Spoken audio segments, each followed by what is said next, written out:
দিয়েছে। নির্বাচনের পর থেকে হুট করেই যেন ভোল পাল্টাতে শুরু করেছে রাজনীতির মাঠ। যেই আওয়ামী লীগের কার্যক্রমকে গত বছর ডক্টর ইউনূসের নেতৃত্বাধীন অন্তর্বর্তী সরকার আনুষ্ঠানিকভাবে নিষিদ্ধ ঘোষণা করেছিল, সেই দলের নেতাকর্মীরাই এখন প্রকাশ্যে আসতে শুরু করেছেন। ঢাকা সহ দেশের বিভিন্ন জেলা এবং উপজেলায় দলটির তালাবদ্ধ কার্যালয়গুলো একে একে খুলতে শুরু করেছে। পঞ্চগড় থেকে শুরু করে চাঁদপুর, ঠাকুরগাঁও, সাতক্ষীরা, বরগুনা, পটুয়াখালী, এমনকি খোদ রাজধানীর বুকেও দেখা যাচ্ছে তাদের সগর্ব তৎপরতা। নির্বাচনের পরপরই এই যে ঝটিকা মিছিল, কার্যালয় দখল এবং রাজনৈতিক অঙ্গনে নিজেদের অস্তিত্ব প্রমাণের মরিয়া চেষ্টা, এর পেছনে কি কেবলই কর্মীদের আবেগ, নাকি পর্দার আড়ালে রচিত হয়েছে রাজনীতির নতুন কোনো চিত্রনাট্য? রাজনীতির মাঠে কোনো কিছুই বিনা কারণে বা শূন্য থেকে ঘটে না। নির্বাচনের আগে থেকেই মাঠে কান পাতলে শোনা যাচ্ছিল যে ভোটের মাঠে নিজেদের অবস্থান পাকাপোক্ত করতে বিএনপি ও জামায়াতের অনেক প্রভাবশালী নেতা স্থানীয় পর্যায়ে আওয়ামী লীগের জনপ্রিয়তা এবং কোণঠাসা নেতাদের সাথে গোপনে যোগাযোগ বাড়িয়েছিল। হিসাবটা ছিল খুব সোজা, ভোটের মাঠে প্রচ্ছন্ন সমর্থন দাও, নির্বাচনের পর দলীয় কার্যালয় খুলতে বা রাজনীতিতে ফিরতে খুব একটা বাধা দেওয়া হবে না। পঞ্চগড়ে চাকলাহাট ইউনিয়ন আওয়ামী লীগের কার্যালয়ের তালা খোলার সময় স্বয়ং সদর উপজেলা বিএনপির সভাপতির উপস্থিতির যে ভিডিও সামাজিক যোগাযোগ মাধ্যমে ঝড় তুলেছে, তা কোনো বিচ্ছিন্ন ভুল বা কাকতালীয় ঘটনা নয়। এটি মূলত তৃণমূল পর্যায়ে গড়ে ওঠা সেই অঘোষিত রাজনৈতিক সমঝোতারই একটি দৃশ্যমান রূপ। যদিও তীব্র সমালোচনার মুখে পড়ে সেই বিএনপি নেতা দাবি করেছেন যে তিনি জানতেন না ওটা আওয়ামী লীগের অফিস, কিন্তু রাজনীতির সচেতন দর্শকরা এই না জানার পেছনের আসল সত্যটা খুব ভালো করেই জানেন।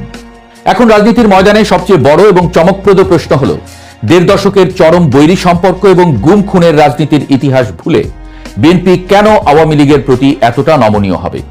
রাজনৈতিক বিশ্লেষকদের মতে এর পেছনে কাজ করছে অত্যন্ত সুদূরপ্রসারী এবং কৌশলী এক রাজনৈতিক হিসাব নিকাশ।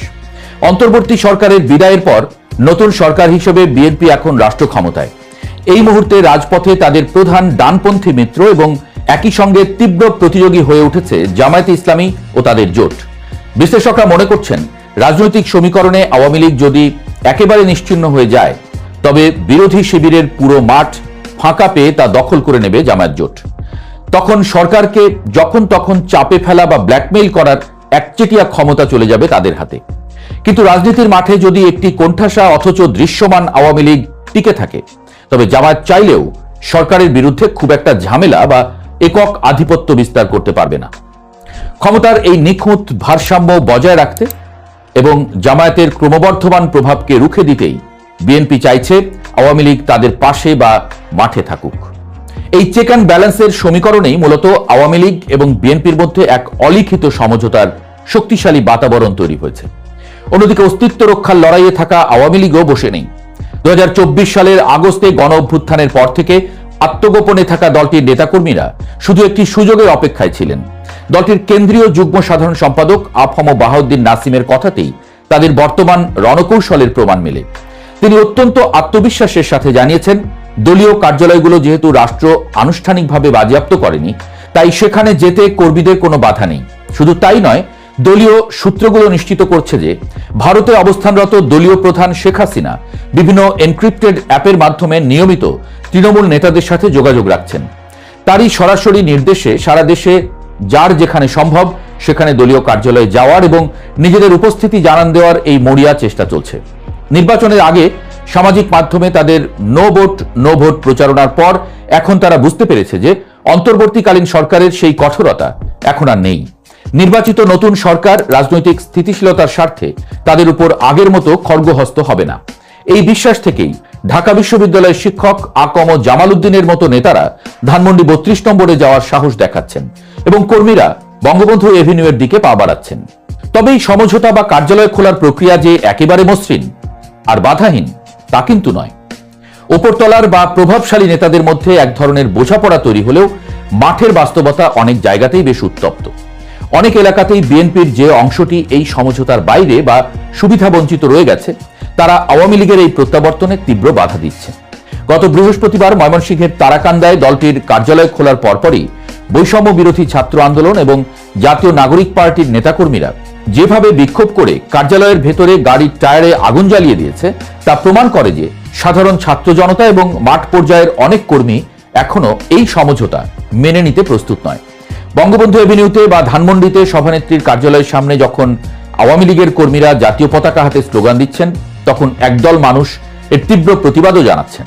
অর্থাৎ দলটির ফিরে আসার এই চেষ্টার পথে পদে পদে বাধা রয়েছে ঠিকই, তবে সেই বাধা পেরোনোর জন্য প্রশাসনের নীরবতা এবং উপর মহলের যে প্রচ্ছন্ন সম্মতি তারা পাচ্ছে, সেটাই তাদের মূল সাহসের জায়গা। সব মিলিয়ে ঢাকা বিশ্ববিদ্যালয়ের শিক্ষক মোহাম্মদ মুজিবুর রহমান এবং রাজনৈতিক বিশ্লেষক জুবাইদা নাসরিনের মতো বিজ্ঞজনেরা মনে করছেন, একটি নির্বাচিত সরকার ক্ষমতায় আসার পর রাজনৈতিক স্থিতিশীলতাই তাদের প্রধান লক্ষ্য হয়ে দাঁড়ায়। দেশের অন্যতম বৃহৎ একটি রাজনৈতিক দলকে দীর্ঘকাল নিষিদ্ধ করে রাখা কিংবা তাদের লাখ লাখ কর্মীকে মাঠের বাইরে রেখে টেকসই স্থিতিশীলতা আনা সম্ভব নয়।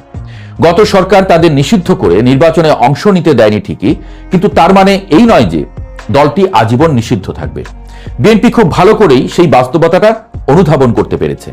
তাই হাসনাত আব্দুল্লাহ বা সার্জিস আলমরা যতই হতাশা প্রকাশ করুক না কেন, যতই বলুক, সেই পুরনো রাজনীতি নির্জলা বাস্তবতা হলো রাজনীতি তার নিজস্ব গতিতেই চলে।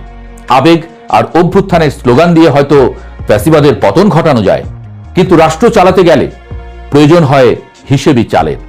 আর সেই হিসেবের খাতাতেই জামায়াতকে ঠেকাতে এবং নিজেদের রাজনৈতিক জমি নিরঙ্কুশ রাখতে আওয়ামী লীগের সাথে বিএনপির এই ভাই ভাই সমঝোতা এখন আর কোনো গোপন বিষয় নয়, বরং দিনের আলোর মতো স্পষ্ট এক রাজনৈতিক বাস্তবতা।